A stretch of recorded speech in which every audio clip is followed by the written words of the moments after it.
Welcome to The Debate. Imagine the world ends tomorrow. The capital city is breached by an invading army. The government is completely dissolved. Right, absolute chaos. Exactly. And the massive, ancient buildings where your society practices its most sacred beliefs are just burned to ash.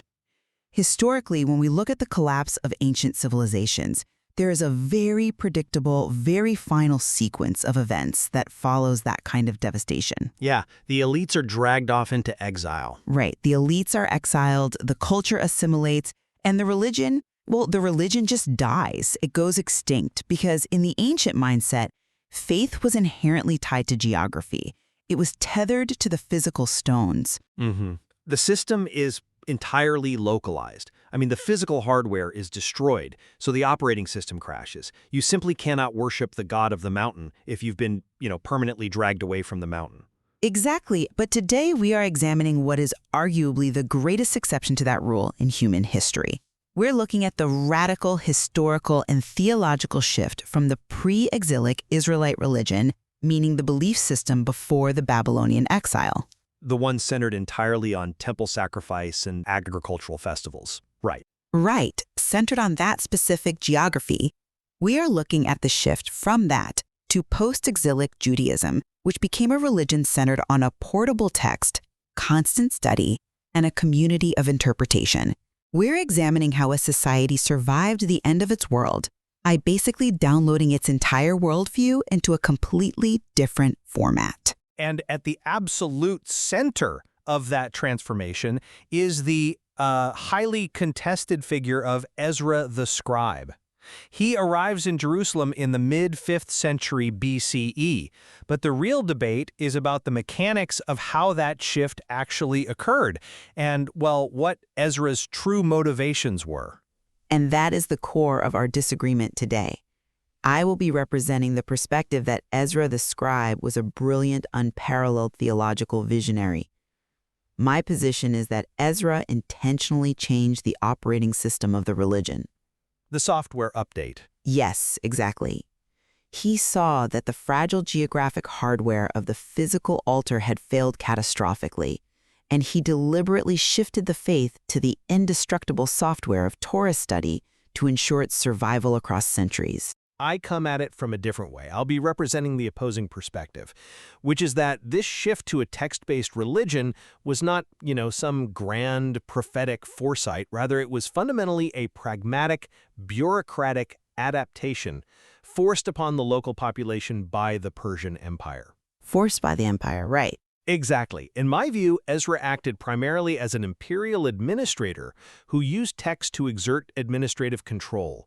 He used it to enforce rigid sociological boundaries and establish a priestly local government, a hierarchy, on behalf of a foreign superpower. Let's lay out our initial perspectives, because to understand the sheer magnitude of what Ezra accomplished, we really have to deeply understand the existential catastrophe of the year 586 BCE. The fall of Jerusalem. Right.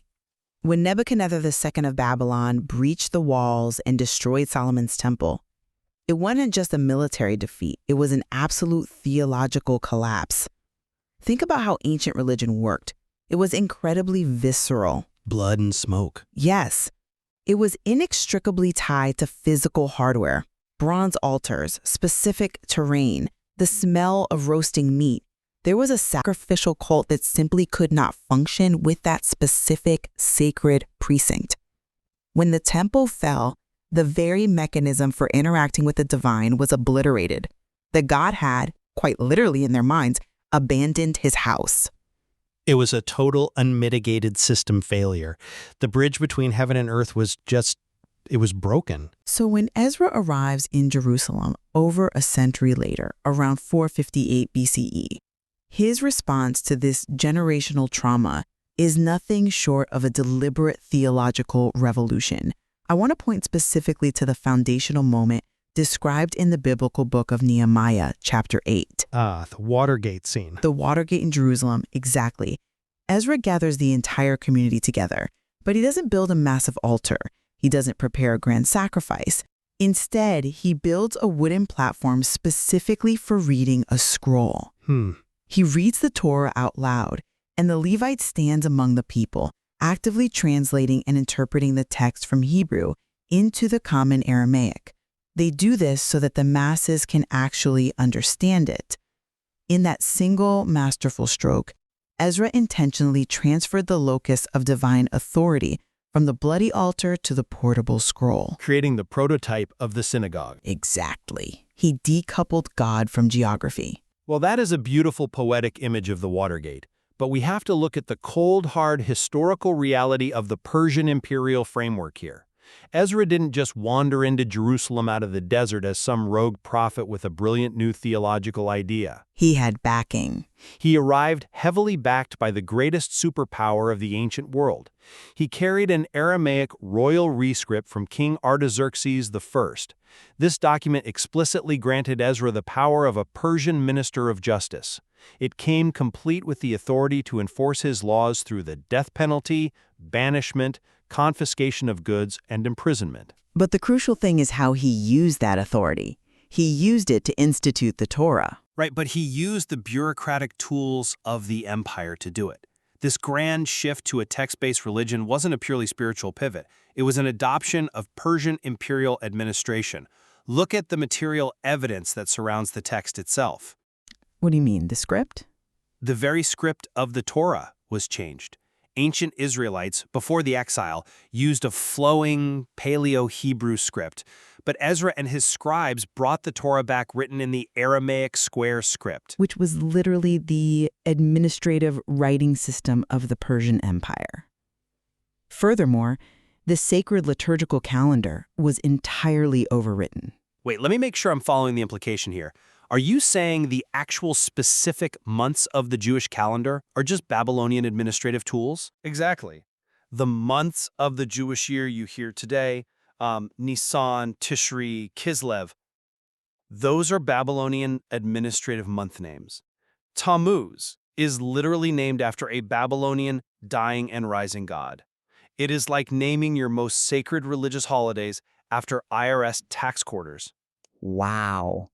Okay, that's a striking comparison. But it's true. It fundamentally aligns the local farmer's agricultural and harvest cycle directly with the empire's fiscal and taxation cycle. So, this so-called text-based religion was initially a project of imperial administration, taxation, and control.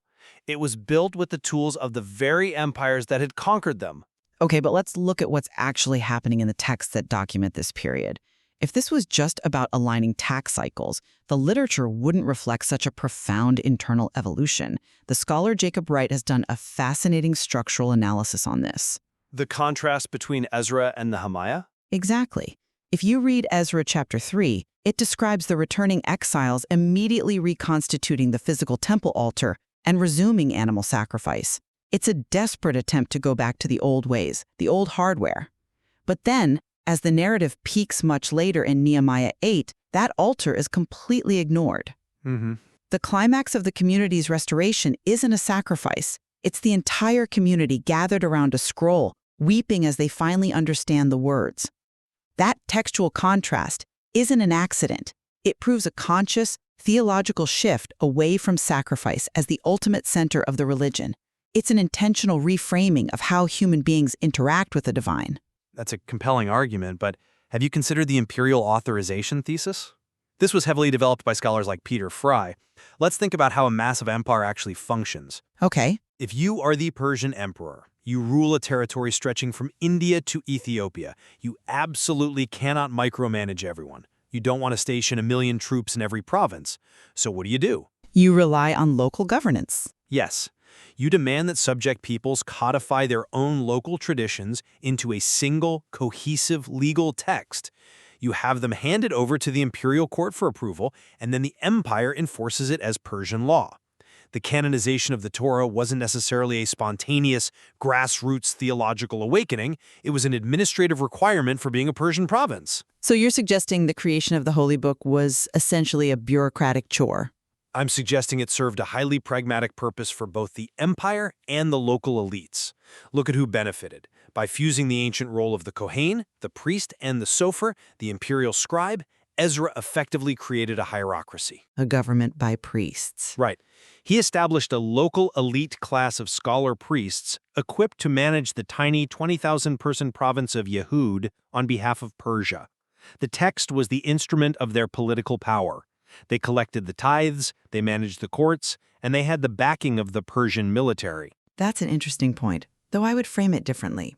If this was purely bureaucratic compliance, a mere capitulation to Persian administrative demands so a few priests could collect taxes, then how do you explain the incredibly sophisticated theological resistance we see in the historical and archaeological record? Resistance? From the scribes? Yes, let's look at the Dead Sea Scrolls, which are centuries older than our medieval manuscript.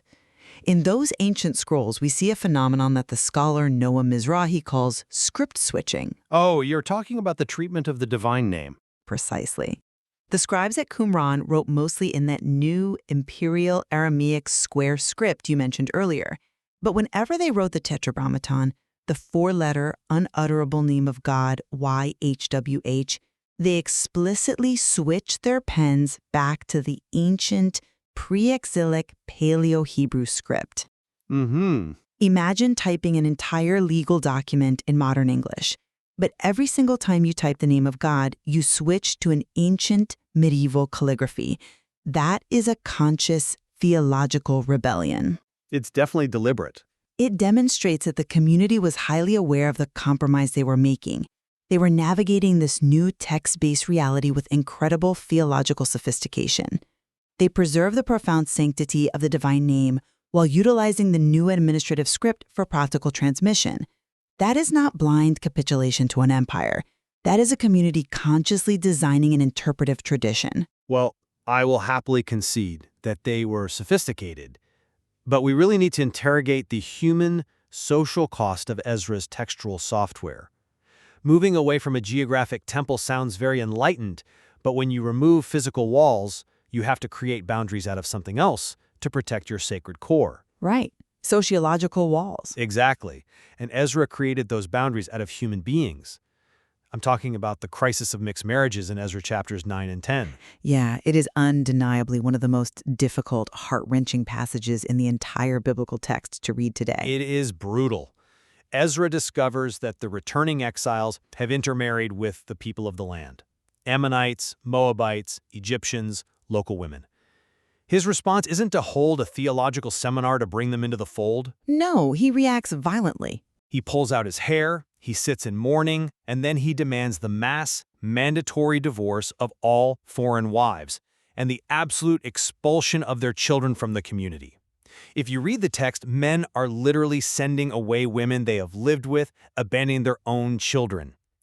It is deeply uncomfortable. If we look at this through the lens of the anthropologist Mary Douglas, particularly her work Purity and Danger, we see exactly the mechanism at play. When human beings lack physical boundaries, like a stone wall around the temple, they build walls out of social rules. The community itself became the new sanctuary. By using genealogy. Yes, Ezra used the cold administrative tool of genealogical lists to ruthlessly enforce a juridical identity. He converted religious belonging into a bureaucratic category of holy seed, and he used extreme family trauma and expulsion to keep the borders closed. It was an act of administrative violence. I see why you think that, but let me give you a different perspective. I am not minimizing the deep discomfort of Ezra 9 and 10. It is a profoundly painful narrative of human separation, but we have to look at the structural reality of the software we are discussing. How so? For this new text-based religion to function without the protective walls of a sovereign state, rigid sociological boundaries were the only mechanism available for survival against total assimilation. You have to consider the massive theological shift that happened during the exile. Think about the theoretical monotheism forged by the anonymous prophet we call Deutero-Isaiah. The famous assertions in the book of Isaiah like, I am the Lord and there is no other. Yes. Before the exile, the Israelites largely practiced monolatry. They believed in many gods, but they preferred theirs. During the trauma of the exile, they make a massive cognitive leap to true monotheism, which is the philosophical denial that other gods even exist. Right. The exclusivity becomes absolute. Exactly. The scholar Jan Assmann famously calls this the Mosaic distinction. It's the drawing of an absolute, unbridgeable line between true religion and false idolatry. If there is only one true God and one true text, then the community must be clearly, undeniably demarcated to preserve that truth. But does that justify mass expulsion? Well, look at the archaeological record. It shows that pre-exilic Israel was full of syncretism. If you look at the famous Kuntalif Ajrud inscriptions, you literally have ancient Israelites blessing people by YWH and his Asherah, casually blending their god with a Canaanite goddess like some sort of spiritual smoothie. Sure, the popular religion was very blended. Exactly. Ezra was looking at a population that had historically blended in with everyone around them. He had to draw a hard line to protect the integrity of the monotheistic text. The social boundary, however painful, was the firewall that kept the software from being permanently corrupted. But a firewall built on mass expulsion, you're describing a system that survives entirely by defining who gets thrown out. If you look at the work of anthropologists like Catherine Southwood, who study return migration, you see this dynamic happen all the time. The clash between returnees and those who stayed. Right.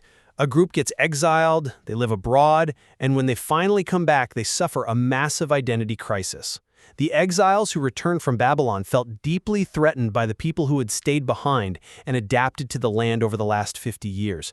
So they used their new imperial backing from Persia to declare themselves the only legitimate heirs to the tradition. I think it was more than just local politics. It's power hoarding. That's not just high-minded theology. It is using a sacred text to disenfranchise your neighbors and consolidate local control. Well, I'm not convinced by that line of reasoning, because the ultimate validation of Ezra's system is found in its staggering historical resilience. Let's fast forward 500 years to see if Ezra's software actually worked. Okay, 70 CE? Yes, the year is 70 CE. The Roman legions under Emperor Titus breach the walls of Jerusalem and burn the second temple to the ground. The religion faced the exact same hardware collapse it did in 586 BCE. The altars were gone, the priests were slaughtered, but the outcome was entirely different. The religion didn't die. Because the sociological and political landscape had changed over 5 centuries. Because Ezra had completely changed the operating system. Look at the two major Jewish sects of the first century. The Sadducees, who were the aristocratic elites entirely reliant on the physical hardware of the temple sacrifice, completely vanished from history after 70 CE. Right, their institution was gone. When the temple burned, their entire reason for existing burned with it. But the Pharisees, who were the direct intellectual heirs of Ezra's text-based interpretive software, flourished. As historians like Martin Goodman and Shai Cohen have documented, the Pharisees could seamlessly substitute prayer for sacrifice and study for the altar. The idea that reading a text about a burnt offering was spiritually equivalent to actually burning an animal is a massive cognitive leap, and Ezra laid the groundwork for it. The Rabbinic Academy at Yavne simply ran the software Ezra had written. They survived the greatest empire on earth because Ezra had the profound foresight to make the faith portable. I'm sorry, but I just don't buy that. Let me tell you why. Arguing that Ezra somehow predicted the events of 70 CE is historically anachronistic. Surviving the Roman destruction was a historical byproduct, not Ezra's original intent. How can you say it wasn't his intent to preserve the faith? Because you have to remember the facts on the ground. Ezra didn't abolish the temple, he rebuilt it. He funded the physical hardware with Persian gold, reinstated the sacrifices, and supported the priesthood.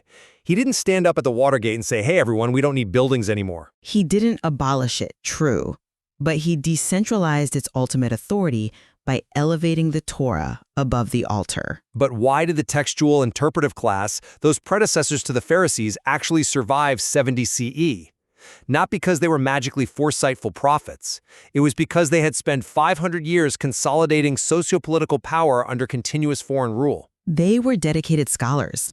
They served as administrators under the Persians, then the Greeks, then the Romans. They survived the destruction of the temple because they were the ones who actually knew how to run the municipal courts, how to manage community funds, how to negotiate with imperial governors. So you're reducing them to bureaucrats. They were the middle management of antiquity. They substituted prayer for sacrifice out of absolute desperate necessity.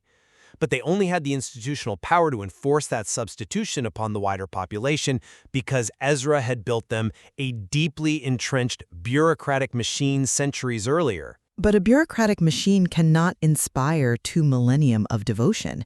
You simply cannot sustain a civilization in the diaspora, scattered across the globe, purely on administrative momentum. It certainly helps to have the infrastructure. But the meaning, the constant interpretation, the vigorous debate, that is what kept the community alive. Ezra institutionalized the congregation. The very word synagogue means assembly.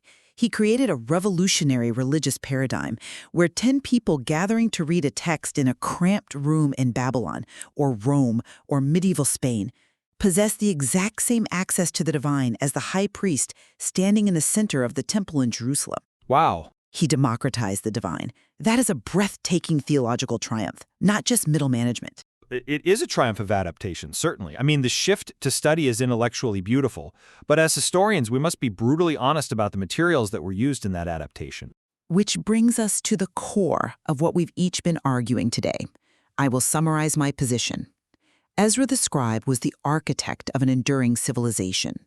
By decoupling the divine from a specific zip code and tying it instead to a portable text and a community of active interpretation, he allowed faith to travel across oceans. Before Ezra, a religion could only be as strong as its army and its city walls. When the walls fell, the gods died.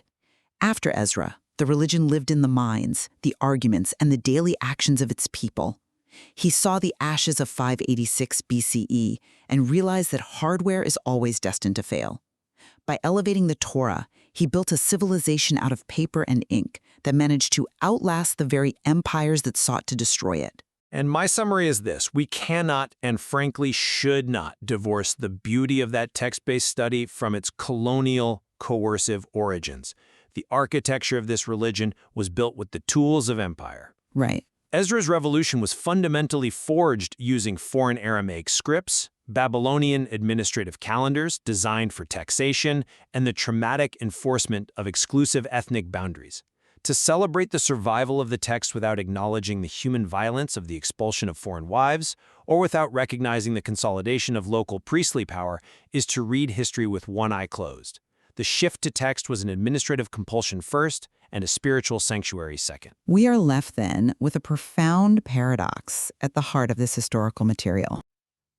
Judaism, as it emerged from the post-exilic period, was essentially born out of an intense, often painful encounter with the other. It is the ultimate paradox of human history. Profound religious creativity almost always goes hand in hand with administrative compulsion. The exact same mechanisms that build a fence to protect a fragile community from disappearing can also be used to exile those deemed impure. Yeah. Vision and violence are frequently woven into the exact same historical fabric, and you just can't easily pull those threads apart. It's true. Ezra took the cold materials of empire and built an enduring tradition. He built a fence around the Torah, and because that fence was made of text and ideas rather than stone, it survived the ravages of time. But as we've discussed today, recognizing the genius of that textual software also requires confronting the uncomfortable historical reality of how it was coded. Exactly. We won't declare a winner today.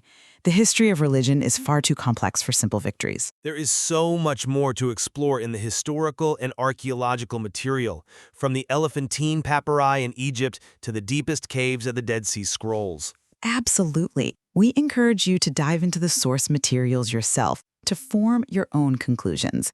Look closely at the architecture of the beliefs and the institutions you might take for granted. Because as we've seen today, sometimes the historical X-ray shows us exactly what we expect. A clean break, a simple heroic story. But often, it's much messier. Exactly. When we look closer at the origins of our most enduring traditions, that diagnostic landscape becomes incredibly murky. It turns out building a religion that can survive the end of the world is never a clean process. Until next time,